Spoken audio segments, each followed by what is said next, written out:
Hello viewers, आप सब कैसे हैं।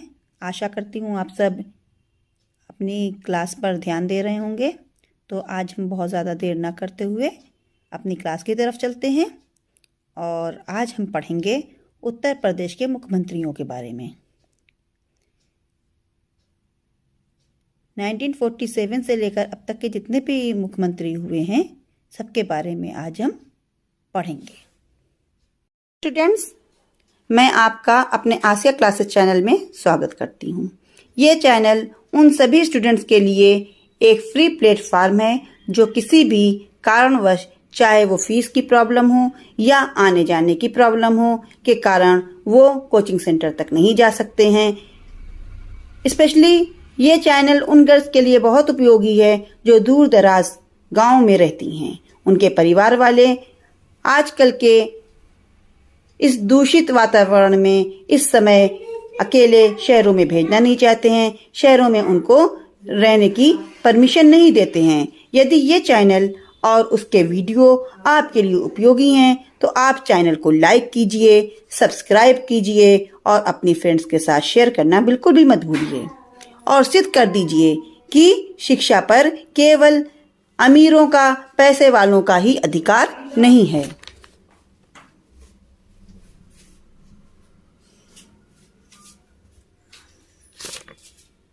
तो मुख्यमंत्रियों के बारे में जानने के पहले हम ये जान लेते हैं कि मुख्यमंत्री होता क्या है। तो मुख्यमंत्री किसी भी प्रदेश, भारत के किसी भी राज्य का प्रमुख होता है। मुख्यमंत्री का गठन कैसे होता है? तो मुख्यमंत्री के गठन के लिए अगर देखा जाए तो संविधान के अनुच्छेद 164 में इसका वर्णन है कि प्रत्येक राज्य के लिए एक मुख्यमंत्री होगा जिसका बहुत अधिक दायित्व होगा। तो ये मुख्यमंत्री कौन होता है? मुख्यमंत्री जो है शासन का प्रवक्ता होता है, यानी जो सेंटर में, केंद्र में जो सरकार होती है उसका प्रवक्ता होता है, जो अपने अपने राज्यों में होते हैं। जब ये चुनाव होते हैं, इलेक्शंस होते हैं, तो उसमें जो भी पार्टी, जो भी दल बहुमत से आता है उस दल का नेता होता है। इसकी नियुक्ति कौन करता है? राज्यपाल के द्वारा इसकी नियुक्ति होती है। इसकी नियुक्ति राज्यपाल के द्वारा की जाती है। ठीक है। इसके बाद अगर बात की जाए इनकी न्यूनतम आयु की, तो कोई भी व्यक्ति मुख्यमंत्री जिसको बनना है उसके लिए वो 25 वर्ष, कम से कम उसने अपने जीवन के 25 वर्ष पूरे कर लिए हों और वो भारत का नागरिक हो, वो पागल और दीवाना ना हो। उसका कार्यकाल 5 वर्ष का होता है। कितने वर्ष का होता है? उसका कार्यकाल 5 वर्ष का होता है। और अगर किसी व्यक्ति को मुख्यमंत्री बनना है तो उसके लिए आवश्यक है कि वो विधानसभा, उत्तर प्रदेश की अगर बात करें तो यहाँ पर 2 पालिकाएं हैं। यहाँ पर एक विधानसभा में क्या है? विधानमंडल है और विधान परिषद है। तो इन दोनों में से किसी एक का सदस्य होना आवश्यक है। अगर कोई व्यक्ति इन दोनों में से किसी की भी सदस्यता नहीं रखता है, इलेक्शंस हो गए और कोई व्यक्ति ऐसा है जिसको इलेक्शन में ना ये विधानसभा के दोनों सदनों में से किसी का भी वो वहाँ पर नागरिक नहीं है, व्यक्ति नहीं है, वहाँ की सदस्य नहीं है, तो ऐसी सूरत में क्या होगा कि उसको मुख्यमंत्री तो राज्यपाल नियुक्त कर देगा। अगर उनकी पार्टी पूरी कह रही है कि नहीं, अमुक व्यक्ति को हमारा मुख्यमंत्री बनाना है तो बना तो देंगे, लेकिन उसके लिए आवश्यक क्या होगा? एक व्यक्ति जो विधानसभा का सदस्य नहीं है उसे 6 महीने के अंदर अंदर क्या करना होगा? विधानसभा की सदस्यता ग्रहण करनी होगी। अगर ऐसा नहीं करता है तो यहाँ पर क्या होगा? राज्यपाल उस व्यक्ति को हटा देगा, उसकी सदस्यता नहीं होगी तो विधानसभा में उसको, यानी कि विधानसभा में आपको विधान परिषद का या विधानसभा में से दोनों में से कहीं ना कहीं उसको लेना ही होगा अपनी सदस्यता। अगर वो ऐसा नहीं करता है तो उसको अपना पद छोड़ना होगा, उसको वहां से इस्तीफा देना होगा, रिजाइन करना ही होगा। तो उत्तर प्रदेश एक बहुत बड़ा राज्य है, देश में 4था स्थान है इसका। इसके क्षेत्रफल की दृष्टि से और जनसंख्या की दृष्टि से पहला स्थान है। तो अब तक राज्य में कुल 20 व्यक्तियों ने मुख्यमंत्री का पद ग्रहण किया है जो सीधे सीधे इलेक्शन से आए हैं, और 3 व्यक्ति ऐसे हैं जिसमें मुख्यमंत्री रहे हैं जिनका कार्यकाल बहुत कम रहा है। मुख्यमंत्री योगी आदित्यनाथ आजकल हमारे यूपी के चीफ मिनिस्टर हैं और 19 मार्च 2017 से इस पद पर आसीन हैं। तो अगर हम बात करते हैं कि सबसे पहले हमारे यूपी का चीफ मिनिस्टर कौन बना, तो सबसे पहले पंडित गोविंद बल्लभ पंत जी बने, जिनको जीपी पंत के नाम से जाना जाता है। तो ये गोविंद बल्लभ पंत जो हैं 1 सितंबर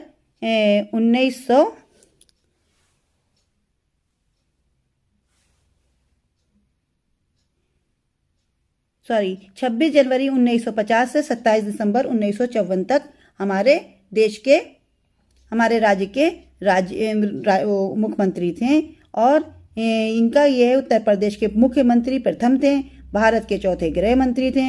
1857 में उन्हें भारत रत्न से सम्मानित भी किया गया है। अगर हम इनकी इलेक्शन में जो इनका चुनाव क्षेत्र है वो बरेली था।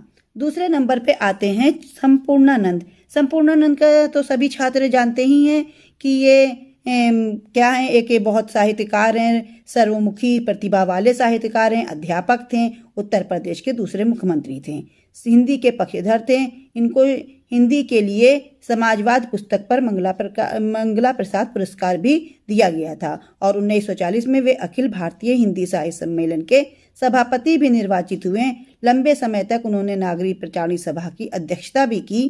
तो इनके विषय में तो सभी जानते हैं, लेकिन इनका कार्यकाल 28 दिसंबर 1954 से 6 दिसंबर 1960 तक था। अगर इनका कार्यकाल कुल देखा जाए तो क्या था, 5 वर्ष 44 दिन थे। कितने दिन थे? 5 वर्ष 44 दिन। जबकि गोविंद बल्लभ पंत जी का 4 वर्ष 335 दिन थे। तीसरे नंबर पे चंद्रभानु गुप्ता हैं। चंद्रभानु गुप्ता भारत के स्वतंत्रता संग्राम सेनानी तथा राजनेता हैं। वे 7 दिसंबर 1960 को पहली बार मुख्यमंत्री बने। इसके बाद ये 2 बार और मुख्यमंत्री बने हैं। 2 बार और मुख्यमंत्री बने और इनका कार्यकाल क्या था? पहला 7 दिसंबर 1960 से 1 अक्टूबर 1963, यानी 2 वर्ष 258 दिन। 2 वर्ष 258 दिन। फिर चौथे नंबर पे सुचिता कृपलानी है। इनका कार्यकाल 2 अक्टूबर 1963 से 13 मार्च 1967 तक था। 3 वर्ष 162 दिन इन्होंने मुख्यमंत्री के पद को सुशोभित किया। सुचिता कृपलानी का मूल नाम सुचिता मजूमदार था। ये भारतीय स्वतंत्रता सेनानी एवं राजनीतिक थी। ये उत्तर प्रदेश की मुख्यमंत्री जब बनी तो भारत की ही, ये यूपी की ही मुख्यमंत्री पहली नहीं थी महिला, ये पूरे भारत की पहली महिला मुख्यमंत्री थी। वे गांधीवादी नेता आचार्य कृपलानी जी की पत्नी थी और भारत की और यूपी की पहली मुख्यमंत्री, महिला मुख्यमंत्री। सुचिता कृपलानी के बाद चंद्रभानु गुप्त जी फिर से एक बार आपके यहाँ क्या बने, एक बार फिर से ये इलेक्शन में आए और एक बार फिर से चीफ मिनिस्टर बने। 14 मार्च 1967 से लेके 9 अप्रैल 1967 तक ये मुख्यमंत्री थे। मात्र ये 3 दिन के लिए केवल बने और ये रानीखेत से इलेक्शन लड़ते थे। इनका चुनाव क्षेत्र रानीखेत था, जबकि सुचिता कृपलानी का मेंधवाल था। चंद्रभानु का मैंने बताया कि रानीखेत दक्षिण था। संपूर्णानंद का वाराणसी शहर दक्षिण से थे और गोविंद बल्लभ पंत कहाँ से थे? बरेली की नगर पालिका सीट से इलेक्शंस लड़ते थे। 6 नंबर पे आते हैं चौधरी चरण सिंह। कौन आता है? चौधरी चरण सिंह आते हैं। चौधरी चरण सिंह 3 अप्रैल 1967 से लेके 25 फरवरी 1968 तक हमारे राज्य के मुख्यमंत्री थे। 328 दिन ये क्या थे? ये हमारे राज्य के मुख्यमंत्री थे। और ये जितने भी ये चौधरी चरण सिंह को छोड़कर बाकी जितने भी अभी मैंने आपको बताया, यानी कि सबसे पहले आपके हैं गोविंद बल्लभ पंत, संपूर्णानंद, चंद्रभानु गुप्त, सुचिता कृपलानी, चंद्रभानु, ये सब क्या भारतीय राष्ट्रीय कांग्रेस से थे। लेकिन ये चौधरी चरण सिंह जी जो थे ये कहाँ से थे? भारतीय क्रांति दल के थे। चौधरी चरण सिंह जी कहाँ से थे? ये किस दल से थे? भारतीय क्रांति दल से थे। इसके बाद किसी कारणवश आपको पता है कि देश में बहुत सारी राजनीतिक सामाजिक हलचलें होती रहती हैं। किसी भी देश के लिए ये कोई बड़ी बात नहीं है, तो हमारे भी देश और हमारे राज्य में भी होते रहते हैं। तो ये 25 फरवरी से 25 फरवरी 1968 से लेकर 26 फरवरी 69 तक, यानी 68 से 69 के बीच में यहाँ पर किसी कारणवश आपकी विधानसभा भंग कर दी गई और यहाँ पे क्या हो गया, राष्ट्रपति शासन लागू कर दिया गया। क्योंकि चरण सिंह जी जो हैं केवल 225 दिन ही यहाँ पे मुख्यमंत्री रहे और सॉरी मैंने आपको शायद डेट गलत बता दी है, 1 अक्टूबर 1970 से लेकर 18 अक्टूबर तक राष्ट्रपति शासन था। ठीक है, उसके बाद आते हैं आपके यहाँ कौन, तिरुभुवन सिंह। उसके बाद जब राष्ट्रपति शासन समाप्त हुआ तो एक बार फिर से कौन हमारे राज्य का राष्ट्रपति, हमारे राज्य मुख्यमंत्री बना, चंद्रभानु गुप्त जी एक बार फिर से मुख्यमंत्री बने और इनका कार्यकाल 26 फरवरी 1959 से लेकर 1 फरवरी 1970 तक था। तो आप तो जानते हैं कि किसी भी देश के लिए वहाँ पर राजनीतिक हलचलें, सामाजिक हलचलें होती रहती हैं। तो इसी के कारण यूपी में हमारे यहाँ पर 25 फरवरी 1968 से लेकर 25 फरवरी 1959 तक राष्ट्रपति जी ने यहाँ का विधानसभा भंग कर दिया और राष्ट्रपति शासन लागू हो गया। उसके बाद चंद्रभानु गुप्त फिर से इलेक्शंस में अपने दल के भारतीय राष्ट्रीय कांग्रेस को विजय करके आए और 26 फरवरी 1959 से 17 फरवरी 1970 तक ये मुख्यमंत्री थे और इनका कार्यकाल कुल 356 दिन तक था और इनका रानीखेत लोकसभा चुनाव विधानसभा चुनाव क्षेत्र था।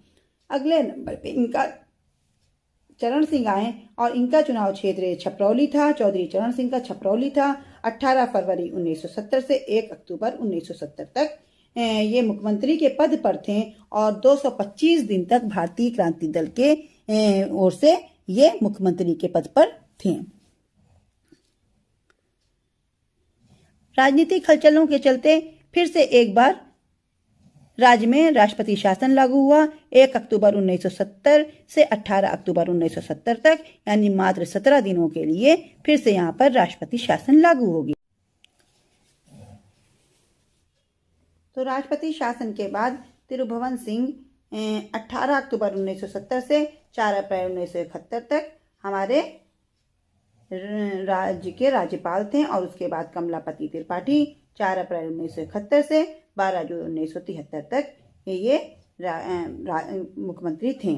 इसके बाद राजनीतिक हलचलों के कारण उथल पुथल हुई और फिर से एक बार राज्य में राष्ट्रपति शासन लग गया। ये 13 जून 1973 से 8 नवंबर 1973 तक था।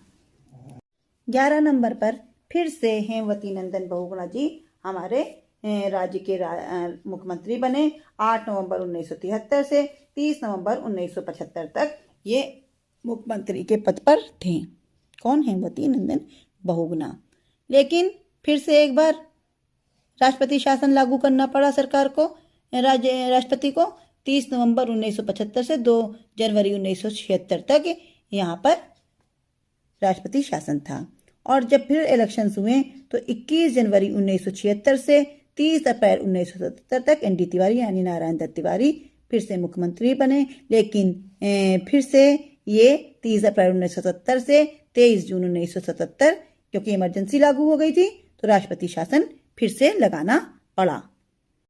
उसके बाद राज्य में वीर बहादुर सिंह मुख्यमंत्री बने। इनका अगर कार्यकाल देखा जाए तो 24 सितंबर 1985 से 25 जून 1988 तक था। इनका कार्यकाल कब तक था वीर बहादुर सिंह, माननीय वीर बहादुर सिंह 24 सितंबर 1985 से 25 जून 1988 तक इनका कार्यकाल था।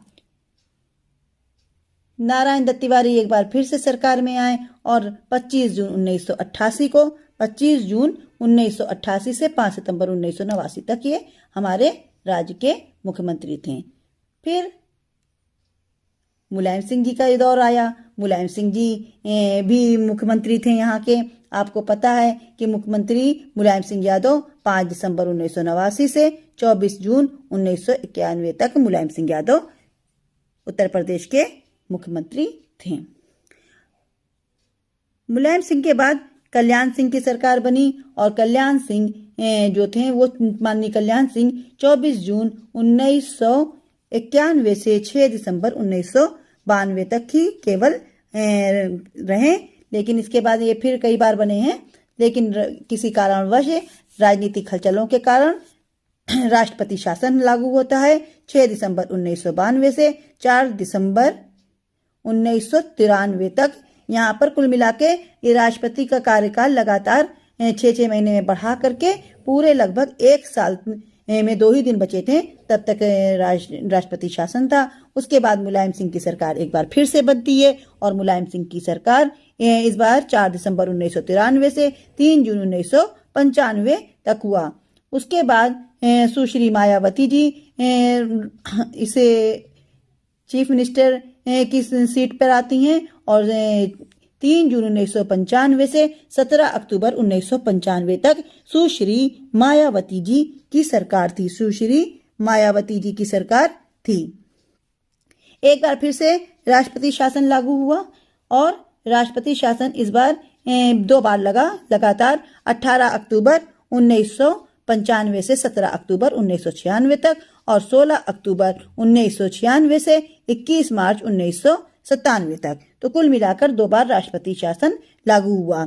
यहाँ पे शायद लिखा नहीं गया है, लेकिन यहाँ पर 2 बार ऐसा हुआ है। तो और उसके बाद फिर से सुश्री मायावती मुख्यमंत्री के पद पर आती हैं और इनका कार्यकाल कहाँ तक था? 21 मार्च 1997 से 21 सितंबर 1997, यानी मार्च से सितंबर तक केवल कितने महीने? तो कुछ ही दिन थी, 3-4 महीने के लिए ही बनी थी। तो अगर पूछा जाए कि सबसे ज्यादा बार मुख्यमंत्री की सीट पर कौन आया है मुख्यमंत्री के, तो वो सुश्री मायावती कुल मिला के 6 बार हमारे यूपी की चीफ मिनिस्टर बनी हैं। मायावती के बाद कल्याण सिंह यानी भारतीय जनता पार्टी की एक बार फिर से सरकार आई और भारतीय जनता पार्टी ने कल्याण सिंह को अपना मुख्यमंत्री घोषित किया और इनका कार्यकाल 21 सितंबर 1997 से 21 फरवरी 1998 तक था। क्योंकि यहाँ पर एक काम और हुआ था कि यहाँ पर 6-6 महीने की सरकार बन रही थी, कुछ ऐसा भी हुआ था। तो इसलिए कुछ राजनीतिक हलचलें थी। तो यहाँ पर कल्याण सिंह को श्री मायावती जी यहाँ पर गवर्नमेंट में बनाया, इन्होंने सरकार बनाया 6 महीने के लिए जो भी था।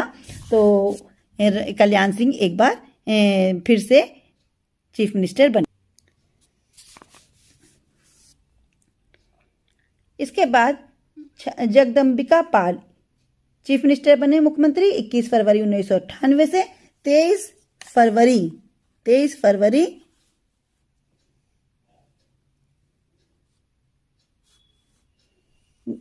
23 फरवरी ये मैं बता रही हूँ आपको, जगदम्बिका पाल का 21 फरवरी 1998 से 23 फरवरी 1998 तक इनकी सरकार थी। एक बार फिर से कल्याण सिंह की सरकार बनती है, भारतीय जनता पार्टी की एक बार फिर से सरकार बनती है और इनका सरकार 23 फरवरी 1998 से 12 नवंबर 1999 तक चली। यानी कुल मिला के देखिए यूपी में कितनी ज्यादा राजनीतिक हलचलें हुई हैं। कारण कुछ भी रहा हो, लेकिन हलचलें होती रही हैं। इसके बाद 28 नंबर पर देखिए, ये 28 नंबर पे राम प्रकाश गुप्त जी सरकार में आए और 28 अक्टूबर 2000 से 8 मार्च 2002 तक इनका कार्यकाल था। और इसके बाद राजनाथ सिंह की सरकार बनी, चीफ मिनिस्टर बने और 28 अक्टूबर 2000 से 8 मार्च 2002 तक इनकी सरकार थी। एक बार फिर से आपके यहाँ राजनीतिक हलचलें हुई और इसके चलते राष्ट्रपति शासन लागू कर दिया गया। जब इलेक्शंस हुए तो फिर से सुश्री मायावती जी की सरकार बनी। तो बहुजन समाज पार्टी की दल की नेता होने के कारण 3 मई 2002 से 28 अगस्त 2003 तक सुश्री मायावती जी एक बार फिर से मुख्यमंत्री थी। मुलायम सिंह यादव 29 अगस्त 2003 से 12 मई 2007 तक फिर से एक बार सरकार में आए। लगभग इन्होंने पूरा अपना कार्यकाल किया, क्योंकि बहुत समय से पूरा कार्यकाल हो ही नहीं रहा था। लेकिन इस बार मुलायम सिंह जी ने अपना कार्यकाल पूरा किया और उसके बाद फिर से एक बार सरकार बदली, सुश्री मायावती आई। और इस बार भी, क्योंकि शायद यूपी की, उत्तर प्रदेश की जनता बार बार सरकार के आने जाने से, मुख्यमंत्रियों के अदलने बदलने से शायद थक चुकी थी, इसलिए इस बार इन लोगों ने ऐसा वोटिंग किया कि पूर्ण बहुमत से ये लोग सरकार बनाया इन्होंने। तो सुश्री मायावती जी अब तक की मतलब जो 6 बार बनी, उसकी छठी बार ये बनी। 13 मई 2007 से 14 मार्च 2012 तक इनकी सरकार थी। और इनके इलेक्शन के बाद जब नया इलेक्शन हुआ, नए चुनाव हुए, तो इसमें माननीय मुख्यमंत्री अखिलेश यादव बने, क्योंकि ये मुलायम सिंह जी के पुत्र थे और समाजवादी पार्टी के नेता थे। इसलिए 15 मार्च 2012 से 18 मार्च 2017 तक इन्होंने देश के मुख्यमंत्री के पद पर थे। लेकिन जब फिर से एक बार इलेक्शन हुए, तो यहाँ पर हमारे आदित्यनाथ योगी जी, जो गोरखपुर से चुनाव क्षेत्र जिनका है, वो इलेक्शंस में जीतकर भारतीय जनता पार्टी दल के नेता बने और उन्होंने मुख्यमंत्री पद का भार ग्रहण किया। 2017 से लेकर 2022 तक इन्होंने किया। 2022 में फिर से इलेक्शंस हुए और एक बार फिर से आदित्यनाथ योगी जी फिर से पूर्ण बहुमत से भारतीय जनता पार्टी से इलेक्शन में विजयी हुए और सरकार बनाया।